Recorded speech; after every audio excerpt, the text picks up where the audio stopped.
Hello again, everyone. We are Gaming by Gaslight, and welcome back to Starbound. When we were last playing, we were doing some other stuff in the nightly, but now we are playing with a new character, Sir Titanius again, who I've just recreated from our adventures over in the regular game.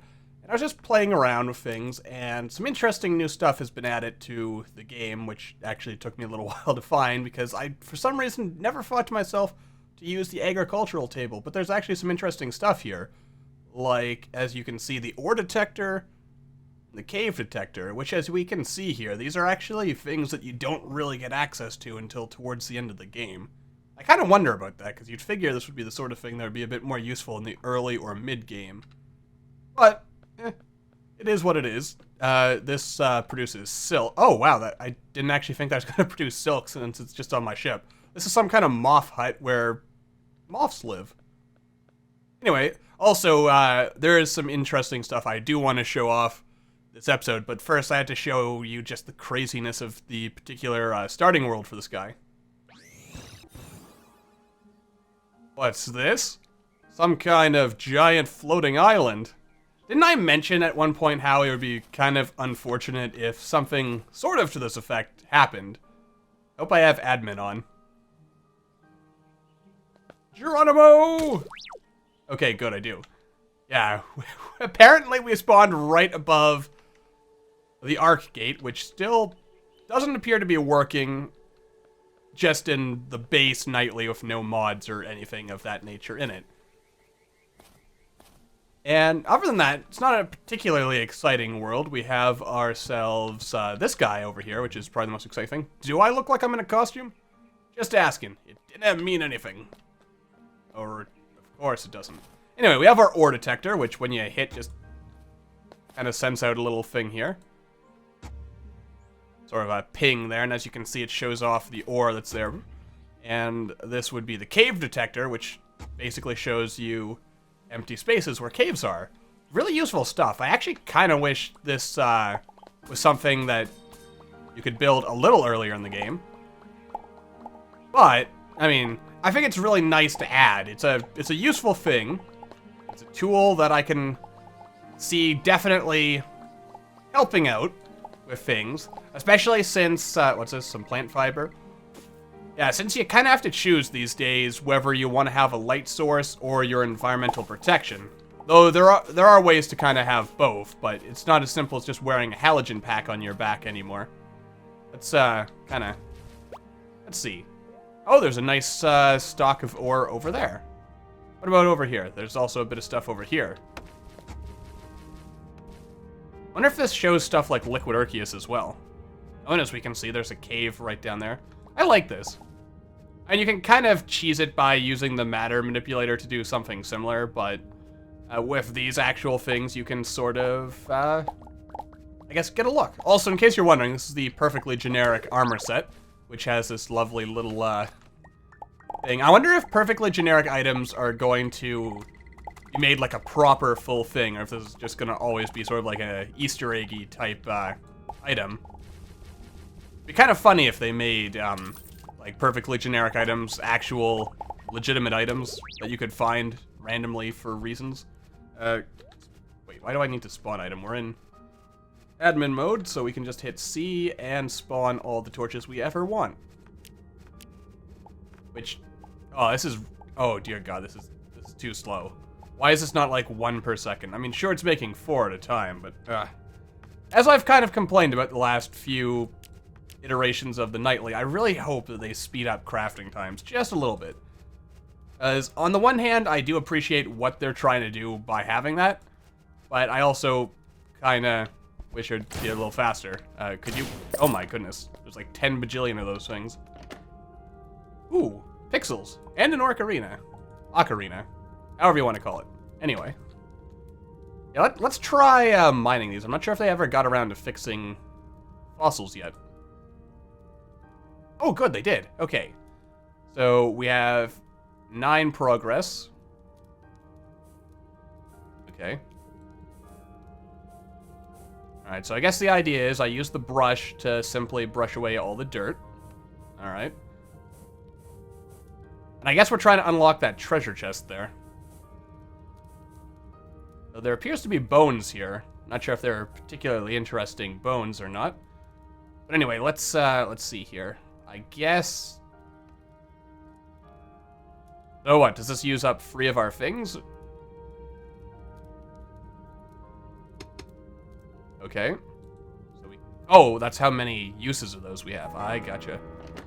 Huzzah! We unlocked a trophy of some kind. Now, there's also this. Okay, so how do we get rid of all of this in the most efficient fashion? I guess something like this. And like this. Uh-oh. Oh! Okay. Oh, no, it failed. So I broke it. Well, that sucked. Well, we got some bones. That's good. Ooh, what's this? Hello?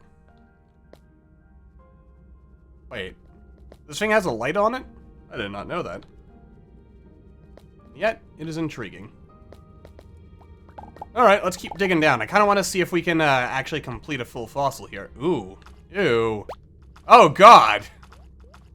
We have fallen directly into hell, apparently. Or something. It looks like hell. So I'm gonna say that we have probably landed in hell. Truly, truly. Oh dear God. The horror! The horror!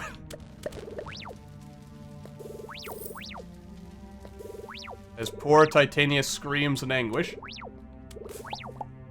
Well, I guess that's one way to get to the bottom of things. Okay, anyway, there's more to show off, so back to the ship. Alright, it's been a while, so how about we go explore a moon? You know, there's no breathable atmosphere, skies open to the stars, there is fuel below the ground. Likelihood of feeling lonesome and desolate, 92%. I like that, they're like really filling these up. We have little exciting stuff to read. A giant ball of gases intermingling with one another. There is simply nothing here to land on. Readings indicate the landing site is not unfavorable. The area is safe and lavish with both flora and fauna. Lush and They say that, but if you were to spawn on this planet without cheating, you would die as soon as you jumped off that initial landing island. Also, is that acid rain or is that... Oh, luminous rain. Oh, good, there's actually tooltips now. I don't think there were before. And of course, we can see all the type of stuff here. Kind of hope they add like a little droplet saying that liquid erchius is available at this location. I have to assume there is at this location, because it is a liquid erchius, or it's a moon, and those things always have stuff on it. Anyway, we also have this little elevator here that's just kind of going back and forth. Let's play some music while we wait. Classic, really. Do do do do do do do do do do do. Let's turn off admin, so we're not just boring invincible superheroes.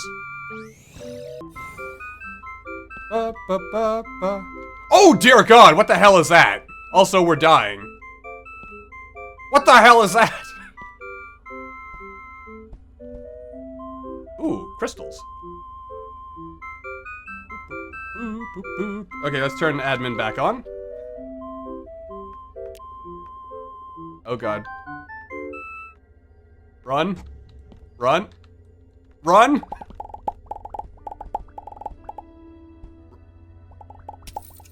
Down we go. Alright. Let's craft our air tank so we can actually do this without cheating. So as you can see, there are now fancy glowing crystals of... Oh dear God. Oh dear God. Oh dear God. Down we are going. Well. That's sure... Oh! That splashing sound effect, is that new? Seems new. Anyway, let us plop down that crafting table and quickly craft ourselves a crafting thing. I know that's terribly informative. So, there's now erchius ghosts, apparently.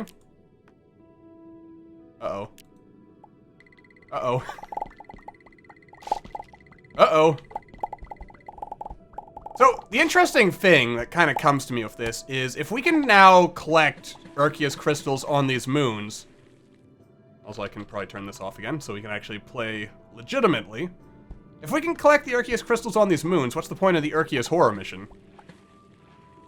Also, is anyone else at all disturbed by that thing's mouth? Delight it. This moon... you shouldn't be delighted. Oh dear God. It's getting closer! It can actually kill us now! Okay. Okay. So, apparently moons are not friendly places anymore.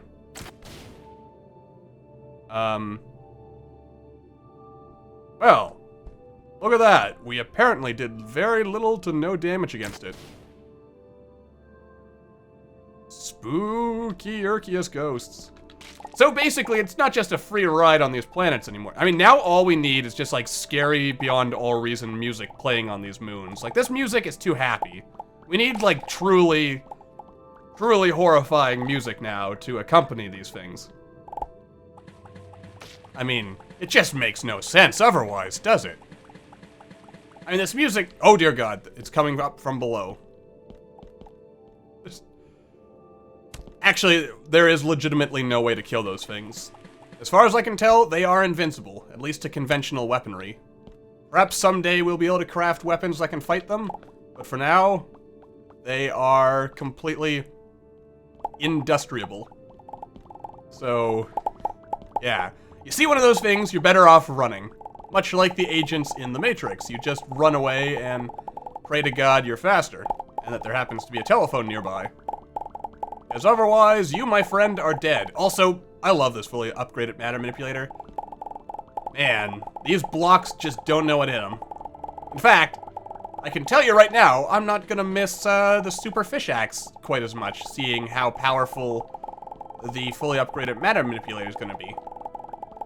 Let's actually, while we're sort of temporarily safe, take a look at this. Alright, so power generator.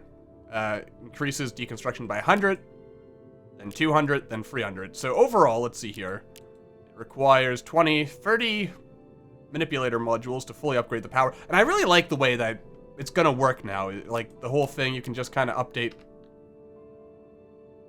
where the light come from. But you can kind of upgrade the matter manipulator however you want.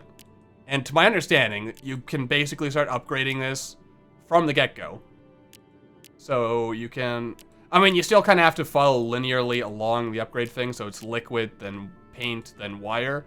But you can effectively do all this, and you don't have to worry about doing missions, you don't have to follow the story, you just need to go exploring a little bit and find the parts. And overall, I mean, I feel this game is becoming a lot more... It's truly becoming a proper sandbox now as we approach 1.0, which is a really exciting and cool thing. I think that's all there is to really show off on these planets, so I'm gonna go warp to the Outpost, and I will see you guys in a moment. Oddly enough, even with admin privileges revoked, I can actually still warp, so I'm not entirely sure what's up with that. Interesting to know. Anyway, so here we are at the Outpost. Everything is kind of outposting the way it usually does. However, we can actually now properly do our missions here. So developing technology, bring me copper bars, blah blah blah blah. And yeah, so we can actually get our tech now if we really want it. We have, of course, have the missions here, but nothing new, really. There's no longer a mission here, which I find interesting.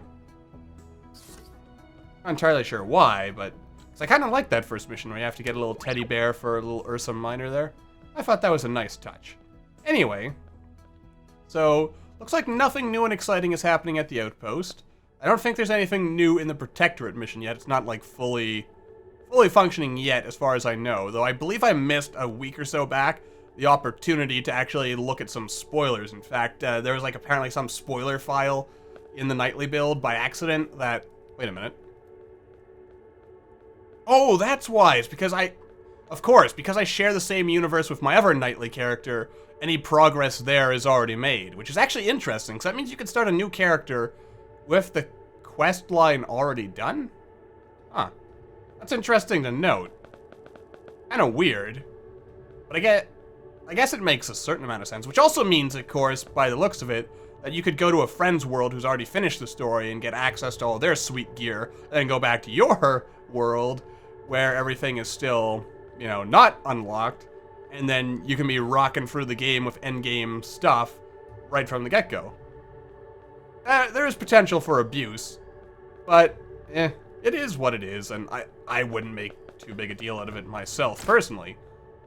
Though, understandably, some people might think that requires a bit of balance and so on and so forth. Actually, wait, I'm forgetting here. Some of those missions are there, but it seems like the main story, just looking at that, is shared from universe to universe, so that's interesting. Anyway, that's going to do it for this particular episode of The Nightly. I hope you all enjoyed. Thank you all for watching. Let me know what you want to see in the next episode of The Nightly, and in the meanwhile, I will see you all in the next video.